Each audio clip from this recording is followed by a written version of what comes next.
ಪಾಕ್ ಅನ್ನೋದು ಗೊತ್ತಾಗ್ತಾ ಇದೆ. ಇವತ್ತು ಮಧ್ಯಾಹ್ನವೇ ಪಾಕ್ ಮಟಾಶ್ಗೆ ಮುಹೂರ್ತ ಫಿಕ್ಸ್ ಆಗಿದ್ಯಾ? ಮಧ್ಯಾಹ್ನ 3 ಗಂಟೆಗೆ ಯುದ್ಧ ಘೋಷಣೆ ಆಗೇ ಬಿಡುತ್ತಾ? ಭಾರತೀಯ ಸೇನೆಗೆ ಪ್ರಧಾನಿ ಮೋದಿ ಆದೇಶವನ್ನ ಮಾಡೇ ಬಿಟ್ರ? ಏನ್ ಆದೇಶ ಮಾಡಿದ್ರು? ಭದ್ರತಾ ಸಭೆಯಲ್ಲಿ ಸೇನೆ ಮುಖ್ಯಸ್ಥರಿಗೆ ಇವತ್ತೇ ಡಿಸೈಡ್ ಮಾಡಿ ಅಂದ್ರ ಮೋದಿ.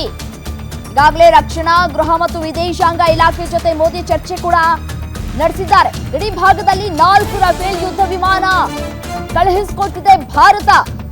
ಯಾವುದೇ ಕ್ಷಣದಲ್ಲಿ ಬೇಕಾದರೂ ಸನ್ನದ್ಧರಾಗಿ ಇರುವಂತೆ ಸೂಚನೆಯನ್ನ ಕೊಟ್ಟಿದ್ದಾರೆ ಪ್ರಧಾನಿ ನರೇಂದ್ರ ಮೋದಿ. ಇವತ್ತು ಮಧ್ಯಾಹ್ನವೇ ಪಾಕ್ ಮಟಾಶ್ಗೆ ಮುಹೂರ್ತ ಫಿಕ್ಸ್ ಆಗಿದ್ಯಾ?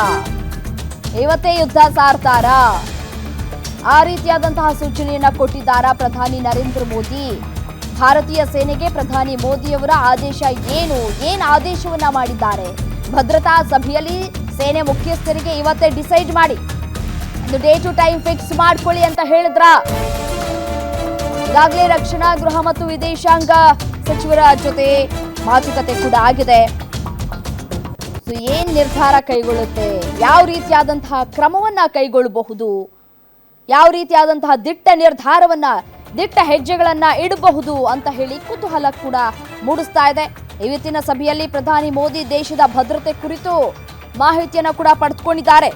ಭದ್ರತೆಗೆ ಸಂಬಂಧಪಟ್ಟಂತೆ ಮಹತ್ವದ ತೀರ್ಮಾನವನ್ನ ಕೂಡ ಕೈಗೊಳ್ಳುವಂತಹ ಸಾಧ್ಯತೆಗಳು ಕೂಡ ಹೆಚ್ಚಾಗಿದೆ. ಮಧ್ಯಾಹ್ನ 3 ಗಂಟೆ ಕುತೂಹಲ. ಆ ಒಂದು ಸಮಯಕ್ಕಾಗಿ ಪ್ರತಿಯೊಬ್ಬ ಭಾರತೀಯರು ಕೂಡ ಕಾಯ್ತಾ ಇದ್ದಾರೆ. ಏನ್ ಘೋಷಣೆ ಆಗಬಹುದು?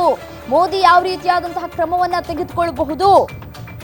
ಈ ಸಲ ಯಾರು ಕೂಡ ಊಹಿಸಲಾಗದಂತಹ ತೀರ್ಮಾನಗಳ ಮೂಲಕ ಪಾಕ್ಗೆ ಬಿಗ್ ಕೌಂಟರ್ ಕೊಡೋದಕ್ಕೆ ತಯಾರಿಯನ್ನ ಕೂಡ ನಡೆಸಿಕೊಂಡಿದೆ. ಒಂದಷ್ಟು ನಿರೀಕ್ಷೆಗಳು ಕೂಡ ಭಾರತೀಯರಲ್ಲೂ ಕೂಡ ಇದೆ. ಉಗ್ರರಿಗೆ, ಉಗ್ರ ಪೋಷಕ ಪಾಕ್ಗೆ ತಕ್ಕ ಪ್ರತ್ಯುತ್ತರ ನೀಡುವಂತಹ ನಿರ್ಧಾರವನ್ನ ಕೈಗೊಳ್ಳಲಿದೆಯಾ ಗೊತ್ತಿಲ್ಲ. ಕಾದ್ ನೋಡೋಣ. ಮಧ್ಯಾಹ್ನ 3 ಗಂಟೆಗೆ ಏನ್ ಘೋಷಣೆ ಆಗುತ್ತೆ, ಏನ್ ಕ್ರಮವನ್ನ ಕೈಗೊಳ್ಳುತ್ತೆ?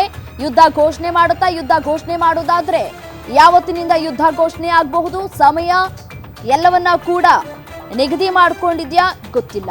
ಸಭೆಯಾಗಿದೆ. ಸಭೆಯಲ್ಲಿ ಏನೆಲ್ಲ ತೀರ್ಮಾನವನ್ನ ಕೈಗೊಳ್ಳಲಾಗಿದೆ ಅನ್ನೋದನ್ನ ಕಾದ್ ನೋಡಬೇಕಾಗಿದೆ.